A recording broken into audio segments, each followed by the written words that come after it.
Hi, quick hello. This is an original Tales First story about a family crossing a line and realizing someone won't just take it.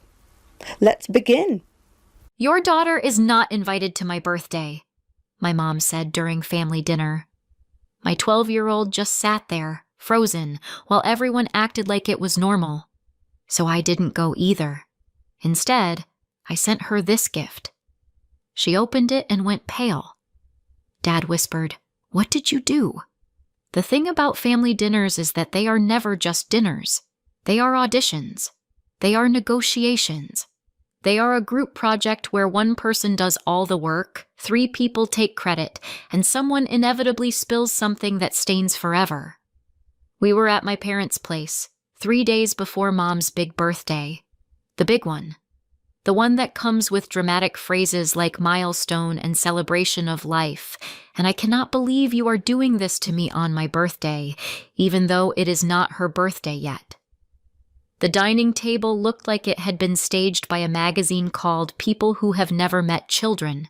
Candles, cloth napkins, a centerpiece that was definitely not meant to survive a family gathering.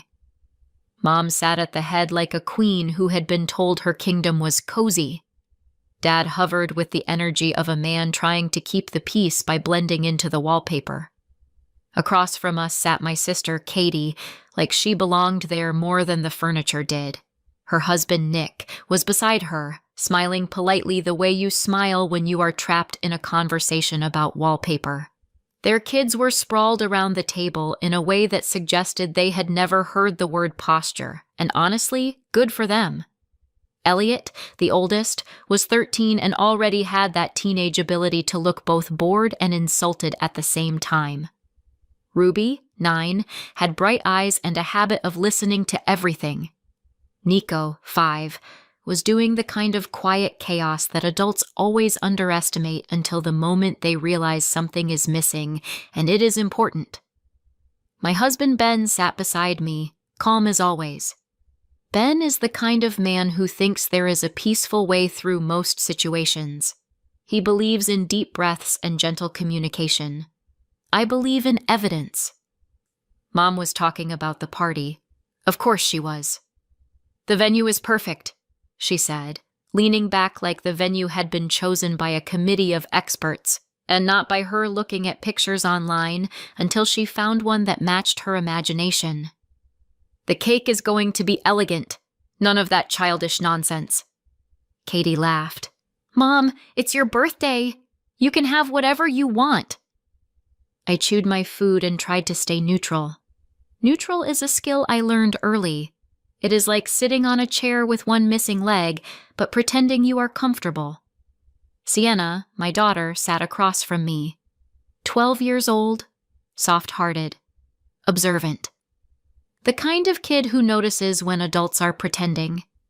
She had been quiet all dinner, picking at her food the way kids do when they are both hungry and unsure if it is safe to be joyful. Then Mom mentioned decorations and dress code, and Sienna finally perked up. She leaned forward just a little and said, "What should I wear?" It was innocent, sweet even, the kind of question that says I want to belong. I want to show up correctly. Tell me what the rules are. I smiled at her. "Something you feel good in," I said. "We'll figure it out." Mom didn't even look at Sienna. She took a sip of water like she was preparing for something small and pleasant. Then she said, in the same tone you used to mention that you switched laundry detergent, "Oh, your daughter is not invited to my birthday." The words sat on the table with us. Sienna's face changed so quickly it was like watching a light go out. Frozen. That is the right word. Not crying, not angry, just stopped. Everyone else kept moving like nothing had happened. Forks scraped plates. Katie glanced at her kids like she was mentally assigning them roles for the birthday photos. Dad cleared his throat and did not say anything that mattered. Ben's hand tightened slightly on his fork. I blinked once, very slowly, as if maybe I had misheard. as if perhaps Mom had said your daughter is not invited to my birthday dinner, but of course we were at the dinner, so that would be nonsense. What do you mean? I asked. My voice sounded too calm, which is always a sign I am about to become unreasonable. Mom smiled. Not a real smile, the kind that belongs on a greeting card. I just thought it should be adults only, she said. It's my special day. She won't fit in.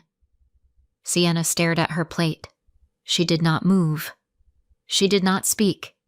Adults only. I glanced at the other side of the table. So, I said carefully, Katie's kids aren't coming either? Mom waved a hand, like I was being silly. Oh no, we had to make an exception for them. Katie's eyebrows lifted in a way that said yes, obviously. Why? I asked. Mom tilted her head. You'll understand. They're different. Different. The word people use when they do not want to say favored out loud. So the rule is adults only, I said. But there are exceptions. Mom nodded, satisfied, like she had explained a complicated math problem. And Sienna is not an exception, I said. Mom sighed. Nora, don't make this a thing. A thing? Right. Sienna stared down at her plate as if staring hard enough could change the conversation. I looked around the table. Dad avoided my eyes. Nick stared at his water like it held the meaning of life. Ben stayed quiet, because Ben does not challenge my parents in front of my parents. He is many things, but he is not careless. Katie said, It's just a party, Nora. Just a party. Sienna was just sitting here silently. She didn't argue. She did the saddest thing kids do, which is accept it. I felt something in me go cold. I set my fork down gently. We're leaving, I said. Mom's head snapped up. Excuse me? I'm not sitting here pretending this is normal, I said. My voice was still calm. Calm is not always kind. If my daughter isn't welcome, neither are we.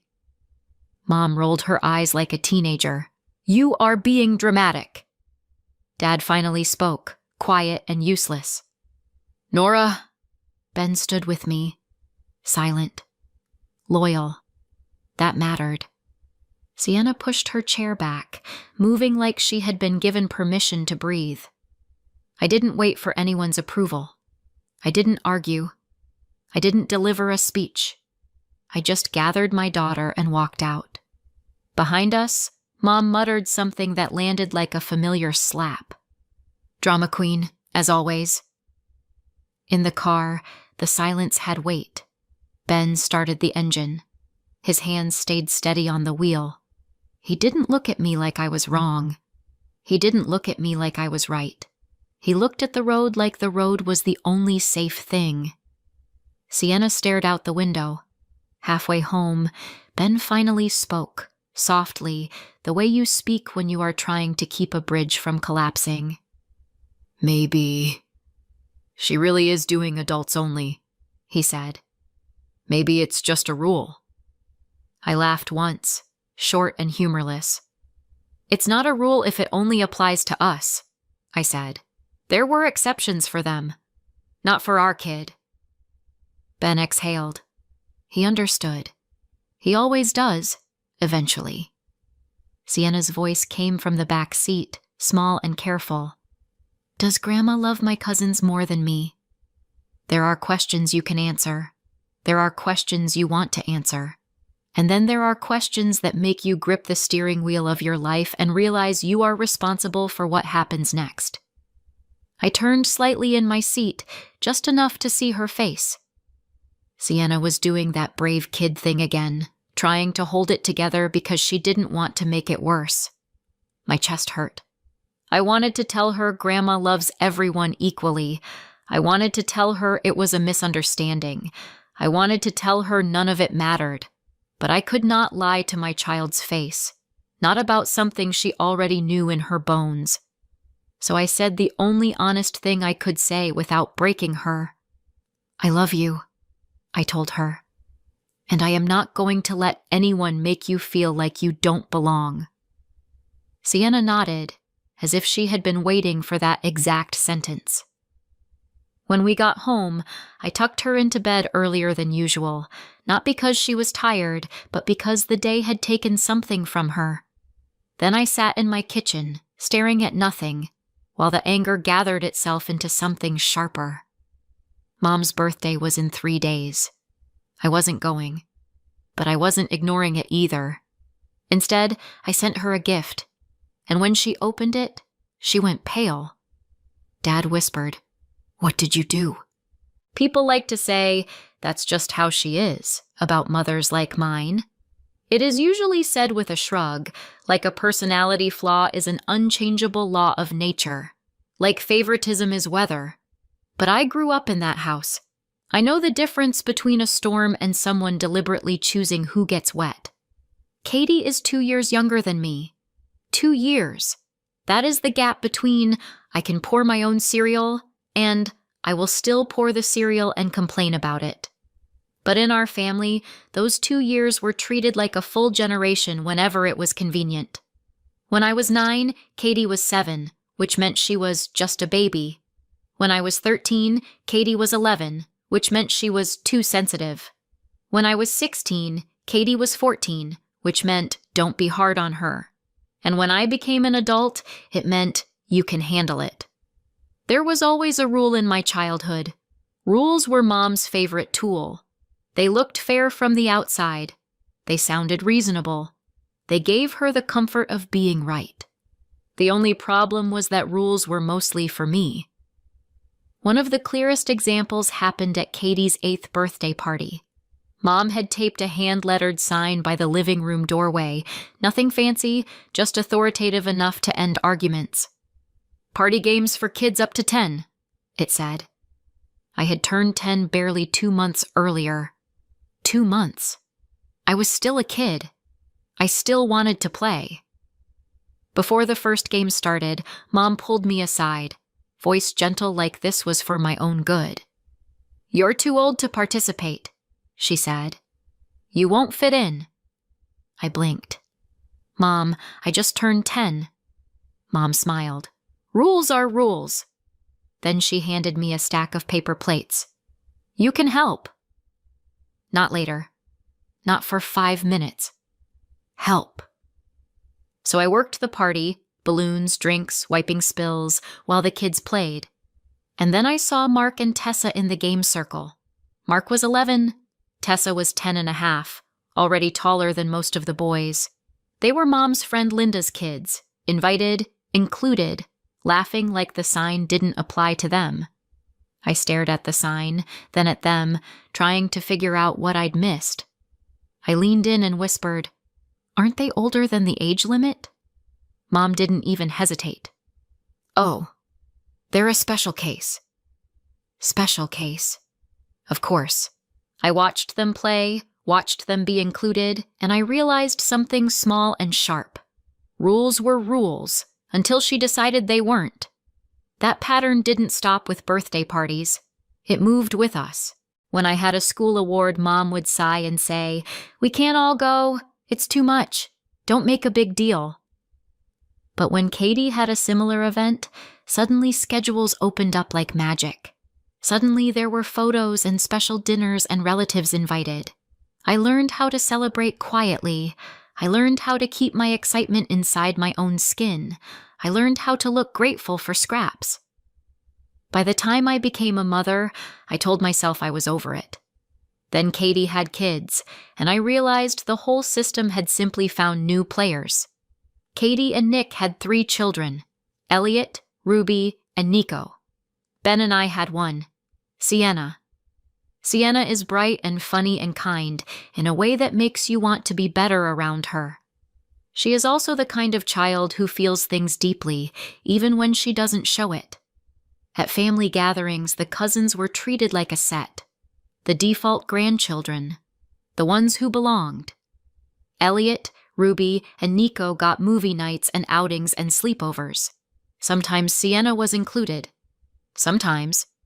And when she was, it often felt like she was visiting someone else's world, like she was a guest in her own family. If I asked why she wasn't invited, Mom would say, "They're siblings. Of course they do things together." As if Sienna being a cousin meant she was automatically less connected. As if my daughter being my daughter meant she was somehow optional. Sienna never complained outright. She pretended she didn't care. I did not pretend. I watched her come home quieter. I watched her hesitate before asking if she was invited. I watched her learn to expect less. Then came the money. At some point, my parents started needing help. It began the usual way: one bill, one repair, one tight month. Mom framed it like fairness. "Both of you contribute equally," she said, meaning Katie and me. "It's only right." So I agreed, because I'd been trained to be reasonable. Then the exception showed up, right on schedule. Katie couldn't do equal because she had 3 kids. Money was tight. Life was hard. Mom said it like it was gravity. And me? I had 1 child, which apparently meant I had extra. Without anyone ever naming it, the numbers shifted. Katie's share shrank. Mine grew. And eventually, I was covering most of it. Then my parents' mortgage became a problem. Mom swore it was temporary, just until they got back on their feet, so I agreed to pay half. That temporary half lasted 5 years. And when Mom's milestone birthday approached, they opened a shared account for party expenses. Communal, fair, practical. Most of the money in it was mine. Katie and Mom planned everything, picked everything, booked everything. And they used the card linked to that account like it was simply there for them, like my role was funding, not family. I kept telling myself it wasn't worth a fight. Then Sienna asked what to wear, and Mom told her she wasn't invited. That's when I stopped making excuses. That's when I decided the pattern ends here. The morning after family dinner, I woke up with a strange sensation. Peace. Not the gentle kind. Not the soft kind. The kind that comes when you finally decide something and the endless mental arguing stops. Ben was making coffee. He glanced at me the way he always does when he knows something is coming. I said it simply. "We're not going." He paused. "Not going where?" "My mom's birthday," I said. "None of us." Ben didn't argue. Not immediately.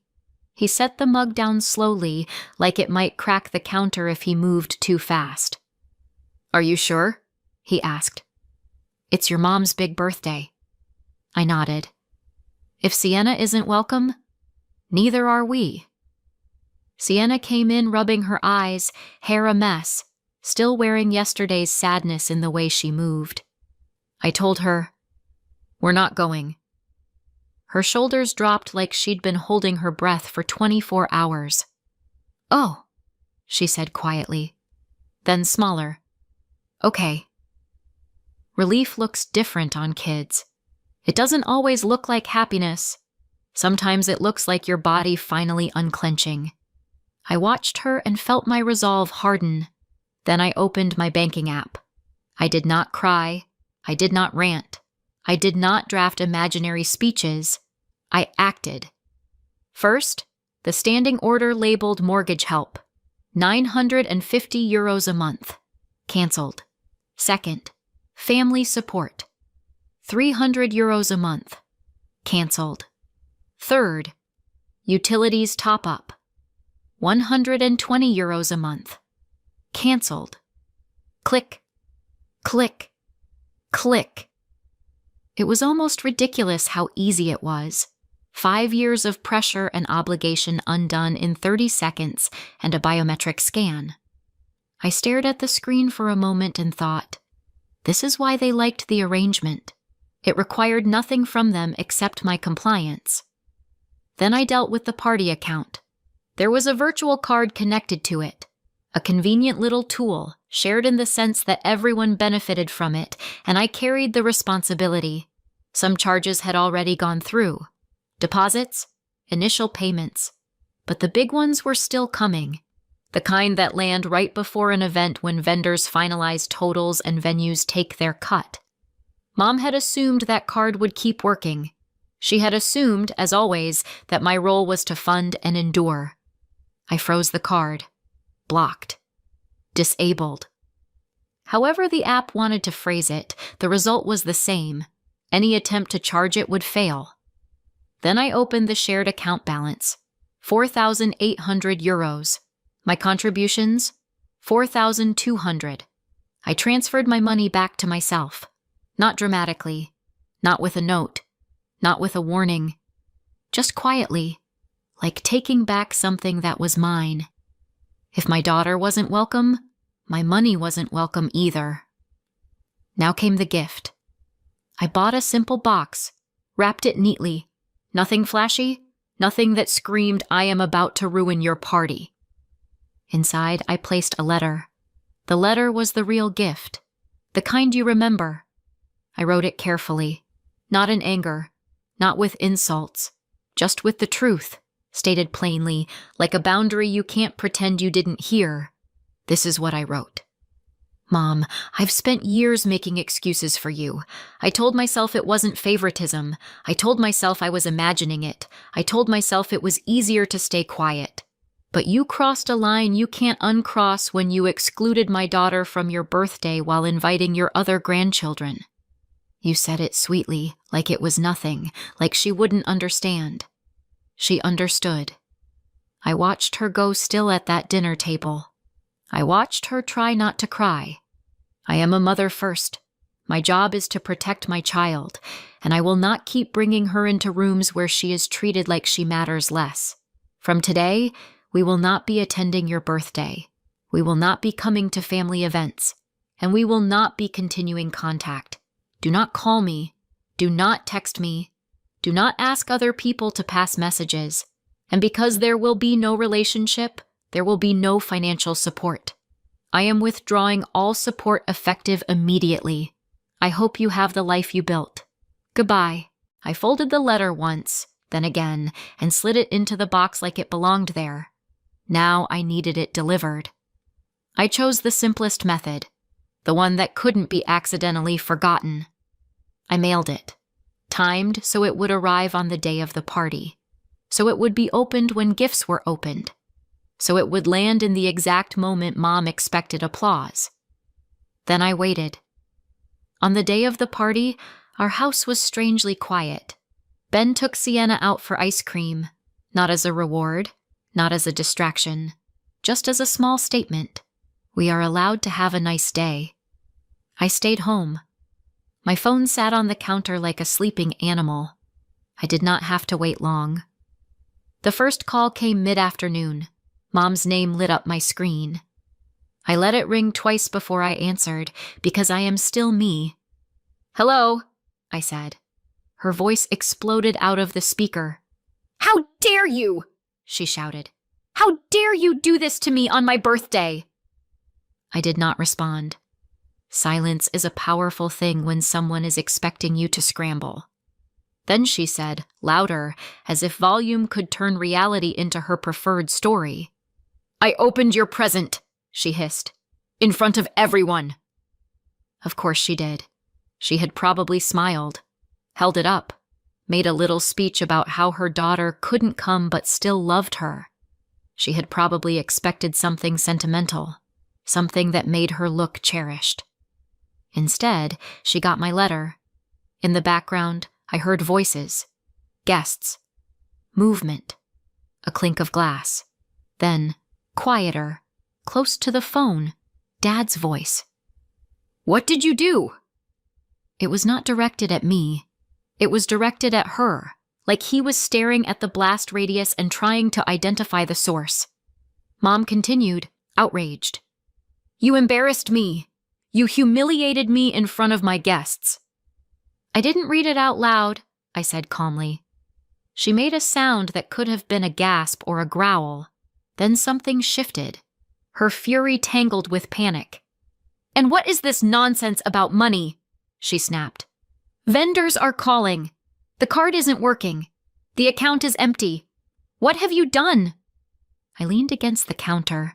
My voice stayed steady. I withdrew my financial support, I said. Effective immediately. You can't, she said, as if she were declaring a law. We need that. I almost laughed. The audacity was so familiar it was practically a family heirloom. You excluded my child, I said. You don't get access to her, and you don't get access to my wallet. Mom sputtered. It was adults only. And yet Elliot and Ruby and Nico are there, I said. Interesting rule. She tried to talk over me. They're different. They're family. I felt my jaw tighten. Sienna is family, I said. Or she was supposed to be. Dad's voice again, low, urgent. Nora. I could picture him, standing behind her, trying to calm her down, trying to make this go away. A man who spent his whole life managing her moods and calling it peace. Mom's voice sharpened. So that's it? You're cutting us off? You're going to abandon your own mother? I'm protecting my child, I said. You're selfish. She spat. I breathed in slowly. This is my boundary, I said. Do not call me again. Then I ended the call. Click. The silence afterward was so complete it felt unreal. And yet, for the first time in a long time, the silence did not feel like loneliness. It felt like space. The smear campaign started before my phone had even cooled down. That might sound dramatic, but when you have a family like mine, speed is part of the strategy. They don't let the story settle. They don't let the truth breathe. They fill the air fast with their version. By the next morning, my phone was buzzing like it had a job. Aunt, cousin, family friend I hadn't spoken to in 3 years, someone who once borrowed my casserole dish and never returned it. I answered the first few out of habit. What did you do? A distant relative demanded, not as a question but as an accusation. How could you do that to your mother? Another voice scolded. You only get one mom, someone said, like that was a coupon I was required to redeem. By the third call, I stopped playing along. This is private, I said. I'm not discussing it. Some people huffed and hung up. Some people tried again. But she's your mother. Yes, I said, and this is still private. A few people, the ones I actually cared about, asked differently. They didn't lead with judgment. They led with concern. Nora, one of my cousins said quietly. What happened? So I told her. Not the whole history, not the childhood, not the years of swallowing, just the facts. I've been financially supporting them for years, I said, and they uninvited Sienna from the birthday while inviting the other grandkids. They called it adults only. It wasn't adults only. There was a pause on the line. Then softly, that's not okay. It was strange, hearing someone else say it like a simple truth. Not a debate, not a drama, just reality. A few more close people heard the same summary and reacted the same way. Shock first, then clarity, and then, as if my parents were determined to prove my point. The next escalation arrived in the mail. A bill. A real one. Printed letterhead, payment terms, the whole thing. 2,360 euros for the birthday venue's final balance, due in 5 days. Line items and all. Room rental, staffing, bar deposit, late add guest count. And under responsible party/billing contact, my name, my phone number, my email. I stared at it for a full minute, waiting for it to become less absurd. It didn't. So I called the number on the invoice. Calm, polite, and very, very clear. I did not sign this, I told the vendor. I did not authorize this. I am not paying this. The person on the other end sounded tired, which I understood. Everyone is tired. Your name is on the contract, she said. Then someone put it there. I replied. Without my consent. You need to pursue the actual organizer or signatory. There was another pause, the kind where paperwork shifts. I'll make a note, she said. Please do, I said, and please remove my contact information from this account. When I ended the call, I felt a grim sort of satisfaction. Not joy, not victory, just the feeling of finally refusing to carry someone else's choices. That afternoon, the knocking started. Not a polite tap, not a normal hello. Pounding. Ben looked at me from the kitchen, eyebrows raised. Sienna was doing homework at the table. She froze at the sound, the same way she froze at the dinner table. I immediately hated that. Go to your room, I told her gently. Put your headphones on. She hesitated. Is it, Grandma? I didn't lie. Yes, I said. But you are safe. Go, she nodded and disappeared down the hall. Ben moved closer to me, quiet support in human form. I opened the door. There they were, Mom and Dad in front, faces tight with outrage and desperation. Katie beside them, jaw set like she had arrived to win. Nick slightly behind, looking exactly like a man who wanted to be anywhere else. Mom shoved words toward me like she could force them inside. Can you at least pay for the birthday? She demanded. Do you know what you did? We were already in debt. We cannot pay anything. How are we supposed to manage? I blinked. You're asking me to pay for a party I wasn't welcome at. Dad tried to soften it. Nora, just help us get through this. My mother cut him off. You have money. You always have money. I almost smiled. It was a reflex. Dry humor is sometimes the only thing standing between you and screaming. Yes, I said. I have money because I work, because Ben works, because we budget. I was paying your bills. Katie stepped forward. This is unfair, she said, like she was announcing a verdict. We have 3 children. I looked at her. Really looked. And that means what? I asked. That I finance your life because you had more kids than I did? Katie's eyes flashed. You're acting like we did something wrong. I laughed quietly. You mean besides excluding my daughter from her grandmother's birthday and pretending it was a rule? Mom snapped. It was adults only. Stop pretending, I said. I leaned against the doorframe. You don't treat me like a daughter, I continued. You don't treat Sienna like a granddaughter. And you still want my money. Dad's face pinched. That's not fair. It's accurate, I said. Mom's voice rose. Family helps family. I nodded slowly. You're right. Family helps family. Family doesn't single out a child and call it a rule. I'm stepping out of the role you assigned me, the one where I pay and smile while my child is treated like she's optional. Nick shifted his weight, eyes focused somewhere above my shoulder like he was watching an invisible clock. Mom pushed forward again. So you're really doing this? You're really cutting us off? Yes, I said. Her eyes narrowed. Over one party. I felt something settle in my chest. It was never one party, I said. It was one party too many. For a moment there was silence. Not peace, not understanding.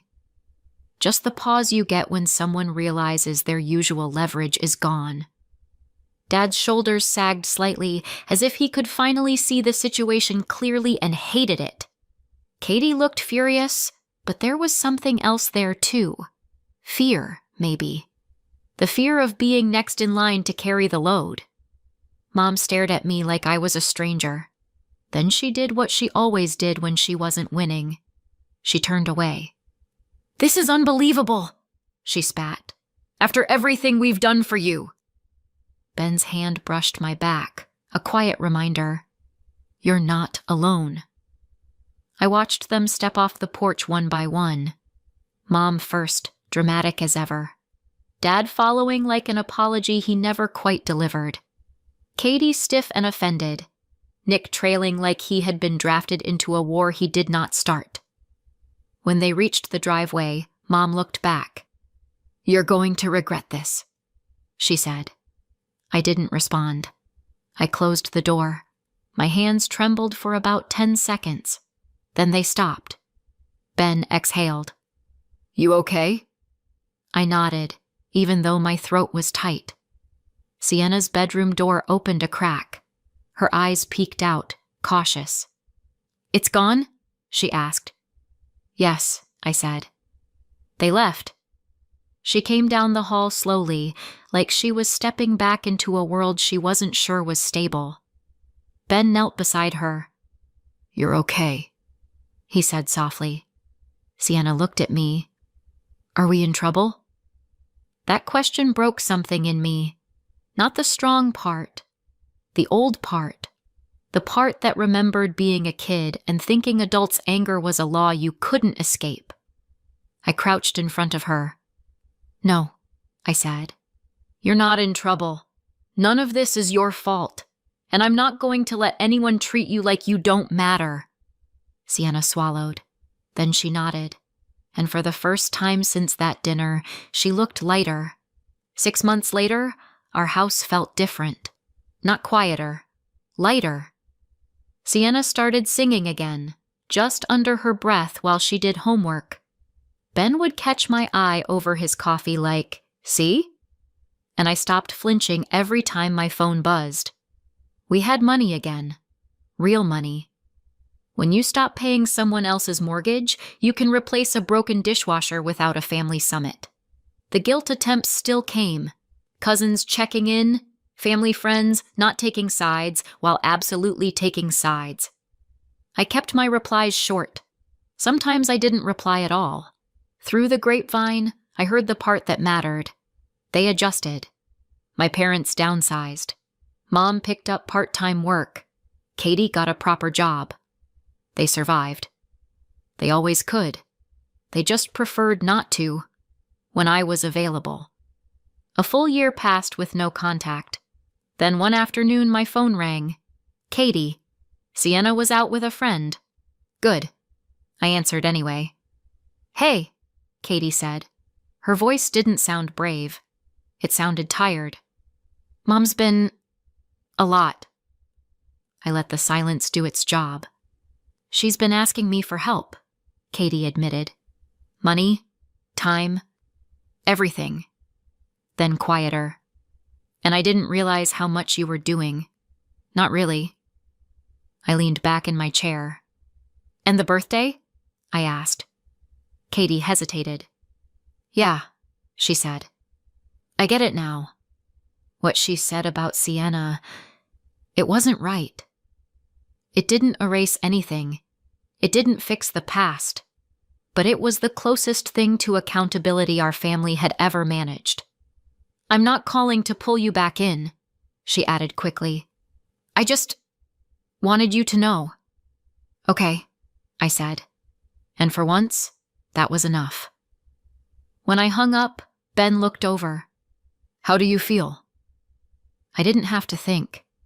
"Steady," I said, because my home was calm.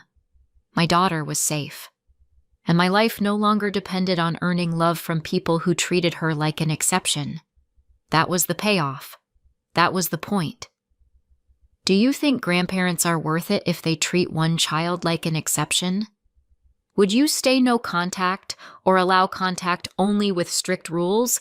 Let me know in the comments and subscribe for more stories.